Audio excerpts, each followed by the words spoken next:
Hey, what is up, man? We're gonna check out 10 things that fans overlooked that ended up massively important in the MMA. So we're about to check this one out by MMA on Point. So make sure to go check out the original video if you guys want to go see it. But yeah, man, let's check it out. I want you to think. I started watching UFC in 2018, 2017. I heard about Ronda Rousey, but I never watched the UFC. I just heard about her. But when I really started watching the UFC was in 2017, around the McGregor era. Yeah, let's watch Back it. to the most important moments in the history of mixed martial arts. The moments that defined the sport. The death of Pride. The UFC Fox deal. Conor McGregor hoisting Man. 2 championships into the air in Bro, Pride was just something else. Madison Square Garden. All of these moments were major, and we knew they were major when they happened. But it's often the little things in life and in mixed martial arts that end up having massive implications later. Moments that were overlooked at the time, that were seen as not that big a deal, that would go on to change and shape the sport in ways nobody could have possibly predicted. And today we're going to take a look at 10 such nothing moments that would go on to change everything. I'm Tommy from MMA On Point. A massive thank you to our channel Hall of Famers, and these are 10 things fans overlooked that ended up massively important. Number 10, UFC 30's location. Sometimes the location of an event can be as important as the event itself, and there might not be any better example of that than UFC 30. The venue was a seemingly minor detail to most that would have far-reaching consequences nobody could have possibly foreseen. 30 would mark the first Zuffa-led UFC event, and if you recall, they still weren't sanctioned in Nevada. They essentially had no pay-per-view distribution. The business was dead in the water. This was the dark ages. So even finding a venue outside of the South was no easy task. But with the previous regime's efforts in New Jersey, a major combat sports market had opened up. Enter Donald Trump. While the Trump Taj Mahal Resort and Casino died in 2016, in 2001 it was a staple of the Atlantic City Boardwalk, and the pre-apprentice Trumpster, who'd already dipped his toes into boxing and pro wrestling, welcomed the UFC with a deal White said made sense for everybody. The promotion would put on back-to-back shows at the Taj to kick off the Zuffa era, sparking a lifelong friendship with the Donald that would have far larger implications. No wonder why Dana White is so protects Donald Trump a lot or backs him a lot, you know. Speaks highly of him, obviously, because he helped him out in such an important part of the UFC, you know. Because if it wasn't for Trump, I mean, those 2 major events that they did back to back were key to the success of the UFC. And yeah, man. When one of the 2 parties ended up becoming president of the United States. Number 9. What did Chael say? When the American Gangster's TE ratio ended up being nearly 17 times that of a normal man post Anderson Silva title challenge, and he was subsequently suspended for a year, Sonnen found himself before the California State Athletic Commission fighting for an appeal on the grounds that he had a medical condition. With doctor in tow to corroborate his story, Chael talked about his hypogonadism diagnosis and how he was on a regimen of something called testosterone replacement therapy, something he claimed Nevada was aware of and had given him a medical exemption for. Now, turns out they hadn't, but that's not the important part of the story, or at least it's not anymore. At the time, Chael just making up a conversation with NSAC head Keith Kaiser saw Westland's finest suspended for perjury, essentially. But the real bombshell here ended up being TRT, a little-known loophole that Sonnen had brought to light that would end up being the biggest crisis in the sport only a few years later. If you're gonna associate a guy with TRT, make sure you also associate the fact that it's legal and it's not banned. Number 8, Flash Entertainment joins UFC. While the business of fighting is always intriguing to most UFC fans, I can tell you for a fact that I myself, the average fan in 2010, couldn't have cared less when I heard that something called Flash Entertainment would be purchasing a 10% stake of parent company Zuffa. Big deal, don't Abu care. Dhabi. When is Brock Lesnar fighting again? I mean, we saw Abu Dhabi there. You already know Abu Dhabi has that money.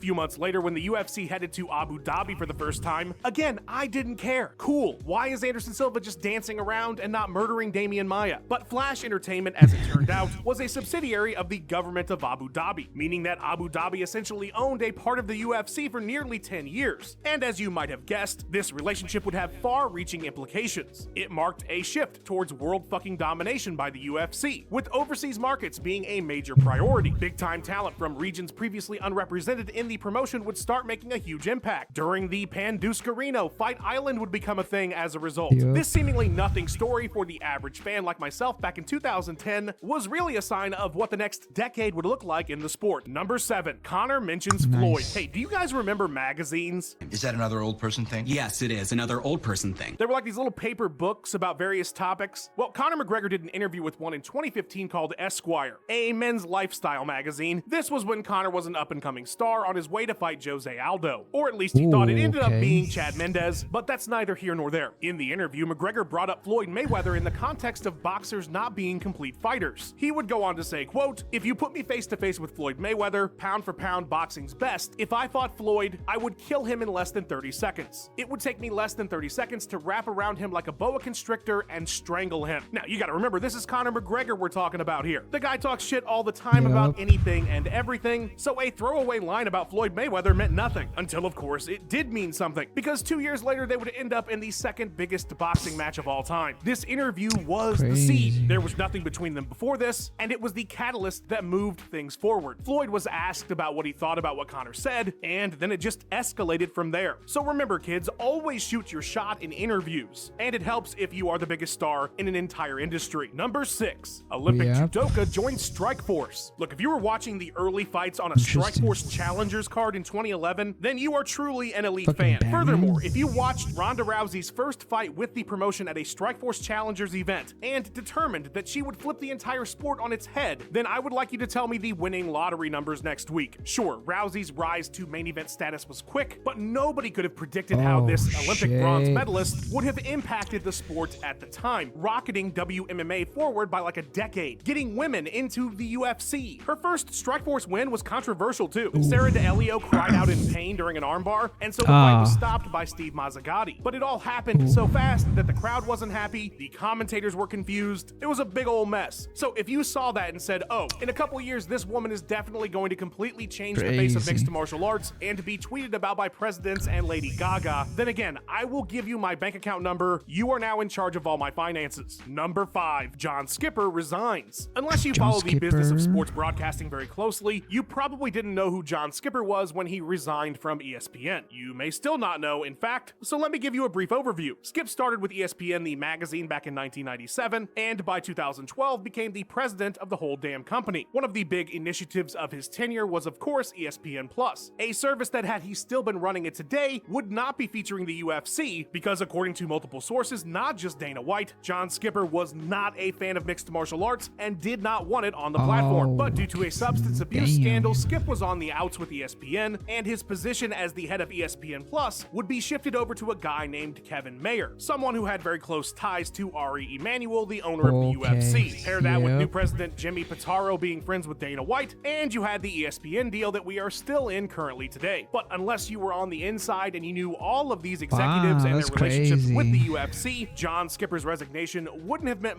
Wow, if it wasn't for this guy resigning.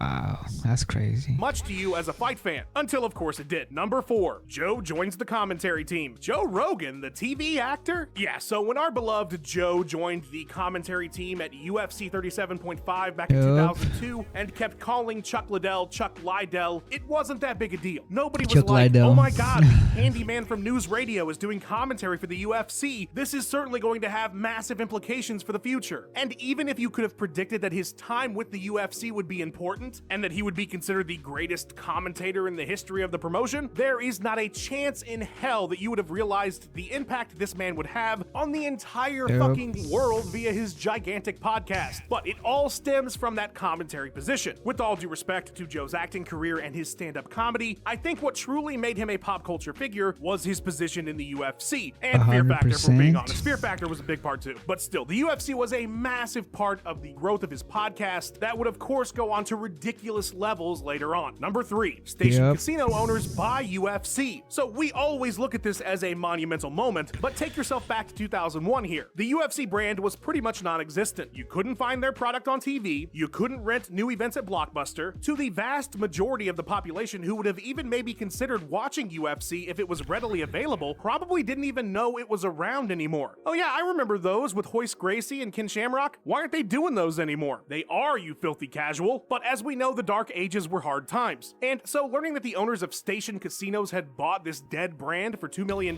meant exactly fuck all unless you were an insider of insiders and realized that this could mean MMA heading to Vegas. But even then, there's no possible way you could have known what was to come as a result of these brothers buying up the UFC. And they didn't either, because if they knew, they'd have to sink $40 million more into this thing before it would be saved by reality television. I'm sure they'd have told their childhood buddy Dana to hit the bricks. But of course, they would stick it out, and now the UFC is a juggernaut. They turned that $2 million into $4 billion only 15 years later. Speaking of tough, number 2, new UFC reality show. Okay, so you have to remember that at the start of 2005, there were roughly 30 to 50 reality shows airing in the United States, and that's not an exaggeration. It was the peak of the reality television craze. The market was completely oversaturated, so the UFC announcing that they were going to start a reality show on Spike TV wasn't exactly a big deal. It might have been if you were a big fan of fighting and reality television, but we know that the UFC was pretty much on the verge of going out of business prior to the start of The Ultimate Fighter. And so the vast majority of fans probably didn't imagine that this reality show would literally change everything forever and set the UFC on the trajectory towards mainstream popularity. But of course, that's exactly what happened. And while the very first episode did have decent ratings if you looked at them today, with the TV landscape at the time, what was available, and the sheer amount of reality TV consumption, it wasn't like episode 1 aired and the UFC was saved, but the ratings would steadily increase as the season went on, culminating in the live finale that would be a monumental moment in the sport and change the UFC forever. But when it was announced that the UFC would be starting a reality show in 2005, nobody cared. Absolutely nobody. Number 1, small promotion gets banned. On January 15th, 1997, the paper of record, the New York Times, ran an article that was titled Outcast Gladiators Find a Home, New York. The piece was not, in fact, about the UFC, but about a man named Donald Zuckerman. The original Zuck in the fight game ran a promotion called Extreme Fighting, and he was planning on holding an event in Manhattan. But Tommy, MMA was illegal in New York until 2016. How is it that he was going to hold an event in Manhattan? Well, that's because the original UFC owners had successfully lobbied in New York to have mixed martial arts sanctioned. The thing is, though, the politicians wanted to ease into this, which is why the UFC intended to hold an event in Niagara Falls, not exactly New York City proper. Once the ruling went through, though, Zuckerman was like, hey, it's legal to do this in New York, I'm holding a show in Manhattan. All hell would break loose, and this single promoter trying to hold a single event in New York would end up being the catalyst for a complete reversal of the new sanctioning and the outright banning of mixed martial arts shortly thereafter. So they banned with New them York after being this one of guy the major did that? capitals of combat sports, it was pretty much MMA's death knell. And so this seemingly nothing headline in the New York Times about a seemingly nothing MMA promotion ended up being one of the most important moments in the history of mixed martial arts. But not as important as the editor of this video, Max Randall. He does a fantastic job. Please follow him on all his socials and go check out his YouTube channel. A massive thank you to our channel Hall of Famers. Incredible. We got new pricing on.